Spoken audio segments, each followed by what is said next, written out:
ओम दुर्गे नमः। शब्दों जमतक शमतक। मनुष्य का एक वर्ष पूर्ण होने पर देवताओं का एक दिन रात होता है। मनुष्य के 360 युग बीतने पर देवताओं का एक युग होता है। इस प्रकार से 71 दिव्य युगों का एक मनवंतर होता है। इंद्र की आयु एक मनवंतर की होती है। 28 मनवंतर के बीतने के बाद ब्रह्मा जी का एक दिन रात होता है। 108 वर्ष बीतने पर ब्रह्मा जी का विनाश हो जाता है। उस समय पृथ्वी दिखाई नहीं देती है। जगत के सभी पदार्थ जल में विलीन हो जाते हैं। उस समय ब्रह्मा विष्णु शिव और सभी देवता ऋषि और ज्ञानी ये सब सत्य स्वरूप परमात्मा में समाहित हो जाते हैं। उसी परब्रह्म में प्रकृति विलीन हो जाती है। यही प्राकृतिक प्रलय है। इस प्रकार से प्राकृतिक प्रलय को भगवती का एक निमिष कहते हैं। इस प्रकार जितने भी ब्रह्मांड हैं सब के सब देवी के एक निमिष में नष्ट हो जाते हैं। इस प्रकार कितनी सृष्टियाँ हुईं और कितने प्रलय हुए और कितने कल्प आए गए, उनकी संख्या को कौन मनुष्य जान सकता है।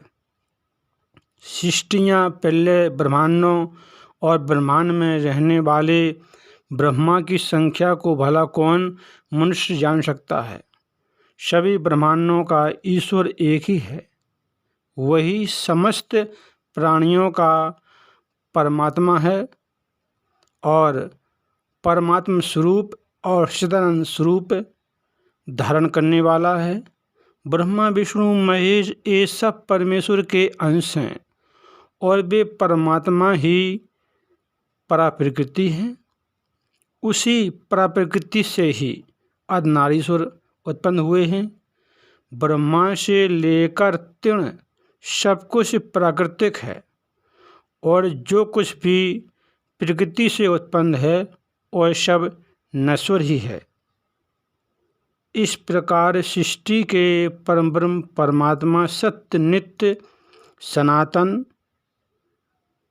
और जो भक्तों पर सदा कृपा करने के लिए व्याकुल रहने वाले हैं। परब्रह्म को जानकर ही ब्रह्मा जी इस ब्रह्मांड की रचना करते हैं। राधा जी ने भगवान श्री कृष्ण को पति के रूप में प्राप्त करने के लिए सतशृंग पर्वत पर 1000 वर्षों तक कठोर तपस्या की। माँ शक्ति स्वरूपा प्रसन्न हुई। तब माँ आदि शक्ति से राधा जी ने वरदान प्राप्त किया कि भगवान श्री कृष्ण मेरे पति हों, और माँ भुवनेश्वरी ने वरदान दिया। इसके बाद भगवान श्री कृष्ण आए और फिर राधा जी और भगवान श्री कृष्ण का ब्रह्मा जी ने विवाह करवाया और फिर भगवान श्री कृष्ण और राधा जी सखियों के साथ रासलीला करती रहीं। कई वर्ष बीत गए। इसके बाद जब राधा जी भगवान श्री कृष्ण रासलीला करते रहे, इसके बाद राधा जी को एक पुत्र की प्राप्ति हुई।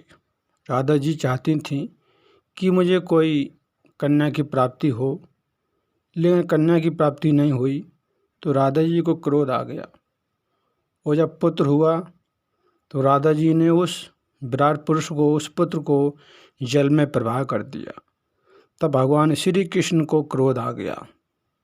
उन्हें बहुत दुख हुआ कि मेरे पुत्र को राधा जी ने जल में प्रवाह कर दिया, मरने के लिए छोड़ दिया। तब भगवान श्री कृष्ण ने राधा को श्राप दिया कि हे राधा, अब तुम्हें कोई संतान नहीं होगी और तुम्हारे शरीर से जो स्त्रियां सखियां उत्पन्न होंगी वो सभी निसंतान ही रहेंगी। अब तुम्हें कोई संतान नहीं होगी।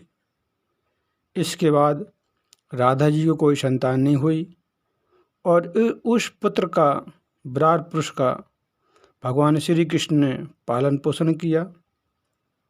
इसलिए राधा जी निसंतान रहीं। राधा जी को एक ही पुत्र हुआ था, विराट पुरुष। इसके बाद भगवान श्री कृष्ण ने राधा जी को श्राप दे दिया, क्योंकि उन्होंने उस नन्हे से पुत्र को, शिशु को जल में प्रवाह कर दिया था।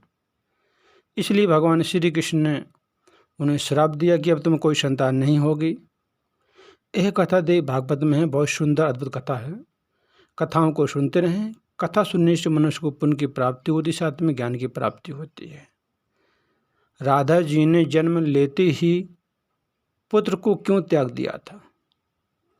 इसलिए त्याग दिया था कि राधा जी चाहती थी कि मुझे कोई कन्या की प्राप्ति हो, और कन्या नहीं हुई तो उनको क्रोध आया, और क्रोध के कारण उन्होंने कहा कि मुझे पुत्र नहीं चाहिए था, और पुत्र हुआ तो उन्होंने उस पुत्र को जल में प्रवाह कर दिया। कथाओं को सुनते रहें।